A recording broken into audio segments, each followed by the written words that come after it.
Mike ચાલુ છે? આમથી કઈ અવાજ ન આવ્યો. રામ રામ. હરિધામના પવિત્ર કાર્યક્રમમાં ઉપસ્થિત પૂજ્ય સંતો,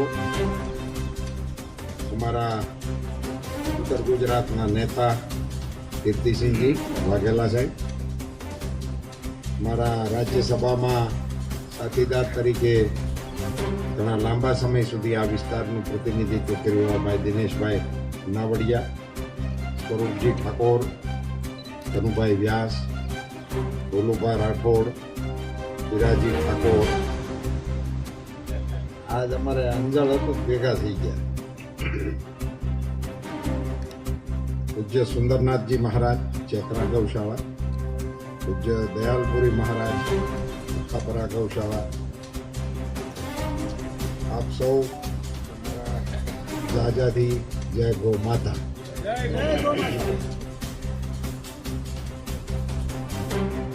એક બહુ સુંદર કાર્યક્રમનું સાક્ષી થવાનો અવસર આપવા માટે હું ગિરીશભાઈનો અંતઃકરણપૂર્વક આભાર માનું.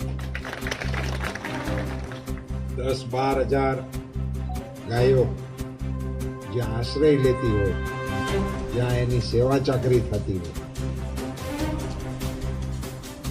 અને એવું તપનું કામ જ્યાં હાલતું હોય એવી જમીન ઉપર આપણને પગ મૂકવાનો મોકો મળે, એ આપણી ઉપર ગૌ માતાની કૃપા છે. સમયનું કામ છે કે બદલાતા પ્રવાહોમાં આપણે અત્યારે જે મુકામ ઉપર છીએ, આ દેશ ગોપ સંસ્કૃતિનો દેશ. આપણી સંસ્કૃતિ જ ગાય આધારિત. આપણે ત્યાં ધનની ગણતરી ગોધનથી થતી.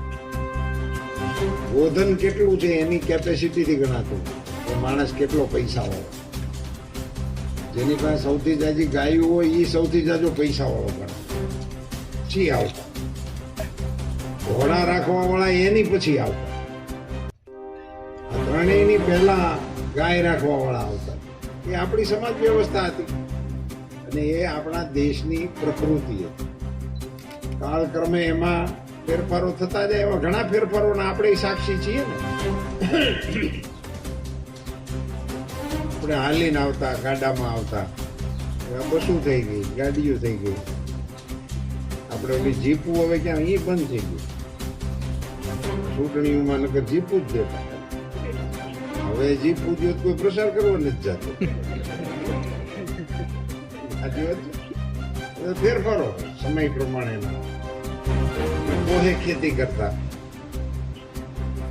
હવે પછી મોટરું આવી ગઈ, પછી સબમર્સિબલ આવી ગયા, કેનાલો આવી ગઈ, કેટલા ડ્રીપ આવી ગયા, હવે તો ડ્રોન આવી ગયા, ઉપરથી ફુવારા ચાલુ છે. એમ બધામાં ફેરફારો થતા ગયા.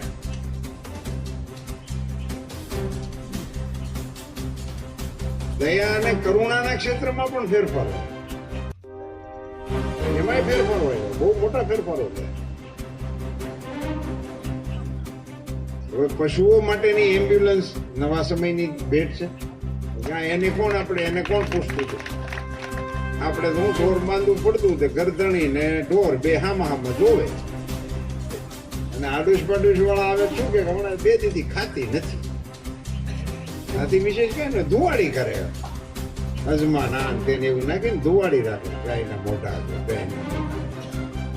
માલધારીને બોલાવે, એ વળી કઈક નવા ટૂચકા કરે. આથી વિશેષ કઈ નહોતું. એમાંથી બચી જાય તો એના ભાઈ, અને વહી જાય તો કે લેણ દેણ થઈ રહ્યા. આવું આપણે બહુ લાંબા સમય સુધી આવ્યું. હવે એમાં માણસોને ન હોય એવી સુવિધા વાળા સરસ મજાના વોર્ડ અહીંયા ઘાયલ ગાયોના. અને મને એને અભિનંદન મારે એટલા માટે આપવા છે કે એ વોર્ડની ગાય એ કોઈ ધણીની ગાય નથી, કોઈ માલધારીની ગાય નથી, એ કોઈને આવક આપવા વાળી ગાય નથી. એ એવી ગાય છે જેને કોઈ પૂછવા વાળું જ નથી. એવી ગાયને આવી ઉત્તમ પ્રકારની સેવા આપવાનું જે કામ કરે છે એ બધા જ લોકોને હૃદયપૂર્વક. મંડળ આરે મારો પરિચય થયો. આ ટી શર્ટ શું નામ છે મંડળનું? હરિઓમ મંડળ. હરિઓમ મંડળના સ્વયંસેવકો રોજ 2-3 કલાક અહીંયા આવે અને 2-3 કલાક સુધી પોતાના સ્વજનની સેવા કરતા હોય એવા ભાવથી ગાયોની સેવા. ઘરમાં નથી દવા પાતા. વડીલોની સ્થિતિ મુશ્કેલી વાળે. સમય બદલી ગયો છે ને, શું કરીએ? સમયના બધા પ્રવાહો છે. હવે તો કમાતા ન હોય તો કે મૂક્યા હોય એને મૂકી આવવાનું હાલે. એના અનાથાશ્રમ હાલે જ છે ને, વૃદ્ધાશ્રમ વળી એમનું વૃદ્ધાશ્રમ મળે. ઘણા એમનું દીકરાનું ઘર રાખે, એ મૂકી ગયા છે, પછી ઘર રાખો ત્યાં જાય એ બિચારા. આ બધી કટુ વાસ્તવિકતા છે. એવા માહોલની અંદર આવી ઉત્તમ પ્રકારની સેવા કરવાનો યોગ જેને મળ્યો છે, હું પોતે મારો મત એવો છે કે એની ઉપર ઠાકોરજીની કૃપા છે. એટલે તમને પસંદ કર્યા છે કે આ કામ તમારા હાથે, આ કામ તમે કરી શકશો એવી ઈશ્વરે તમને અનુકૂળતા આપી છે, એવી ઈશ્વરે તમને મતિ આપી છે. એટલે આપણે આવા કામની અંદર સંકળાય. કાલે હું પ્રભાતિયા સાંભળવાની ટેવ, હું આમ પ્રભાતિયા સાંભળતો હતો. એમાં નારાયણ સ્વામીનું એક પ્રભાતિયું ગાયેલું ઘણા સમય પહેલાનું ખરા ધ્યાનમાં આવ્યું. ગાવડી જ્યો ગોપાલ લાલ. એને કારણે વિકસિત ભારત તો બની જશે, દેશ સુખી થઈ ગયો છે, દેશ સંપન્ન થઈ ગયો છે, પણ તેથી એના સીમાડા હાંચવવા માટે દૂધમલિયા જવાનો જોશે. આપણું તો બધું તૈયાર કરેલું હોય તો હાંસવા વાળા જોઈએ ને. મેં કેમ કીધું ઢીમામાં મુચાળા ભગવાન આપણા જેને પણ બેહાઈ રહ્યા છે, એમ કોક આવે તેને ખબર તો પડવી જોઈએ ને કે અહીંયા આ પ્રકારના ભગવાને છે.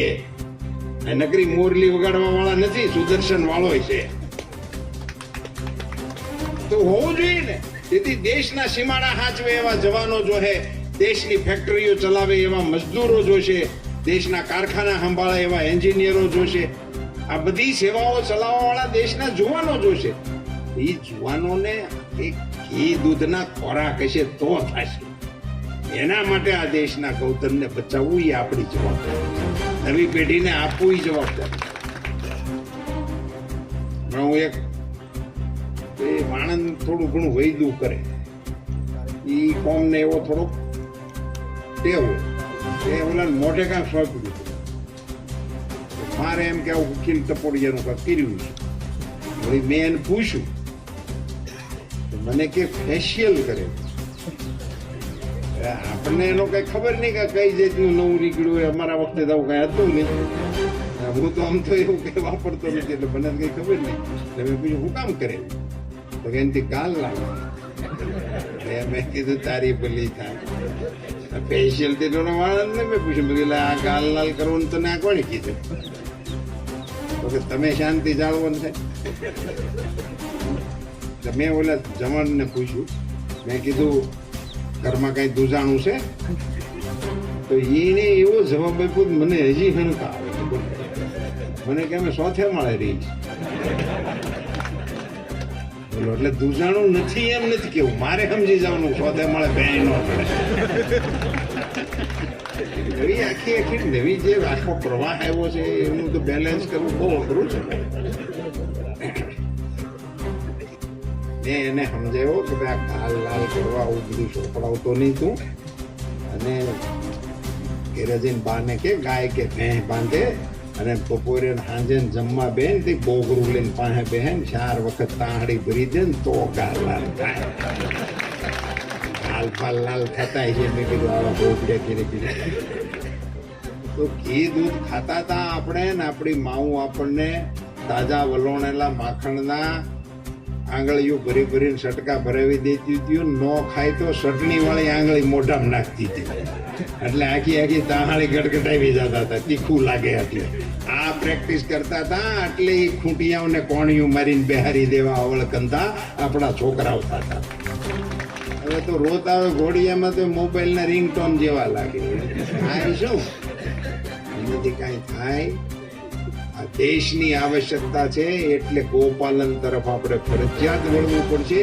એ આપણી જવાબદારી છે. આપણે નવી પેઢીને ફરીથી એમાં ઓતપ્રોત કરવા પડશે. એનીથી ફૂગ રાખવાની જરૂર નથી, એની ભેગા રહેવાની જરૂર છે.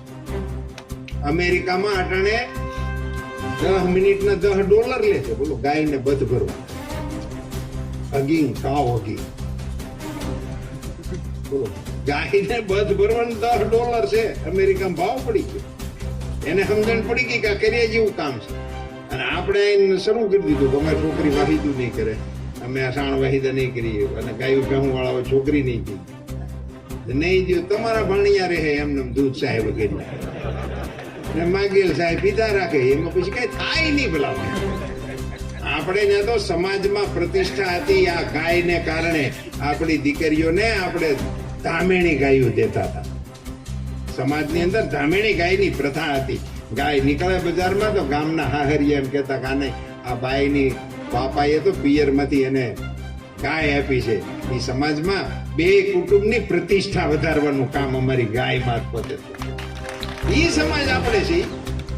સરકારની નીતિઓ બની ગઈ છે, સારી રીતે અત્યારે મેદાનમાં છે. બધાયનો પ્રયોગ કરીને સાત્વિક રીતે ગોપાલન થાય, ઘી દૂધના ખોરાકની વૃદ્ધિ થાય, સાત્વિક અનાજ પેદા થાય. આ દેશને અને દુનિયાને ઓર્ગેનિક ફૂડ પૂરું પાડવું હશે તો ગોપાલન સિવાય શક્ય જ નથી.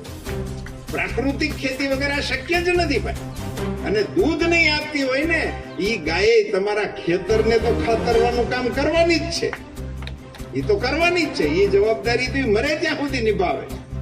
આવી સુંદર પ્રવૃત્તિઓનું સંકલન થાય અને એની સાથે જોડાયેલા લોકોને મળવાનો મને મોકો ગિરીશભાઈ આપ્યો, એટલે તમારી સૌની વચ્ચે હું આવ્યો. આપે સૌએ મને શાંતિથી સાંભળ્યો. આપનો બધાનો ખૂબ ખૂબ આભાર.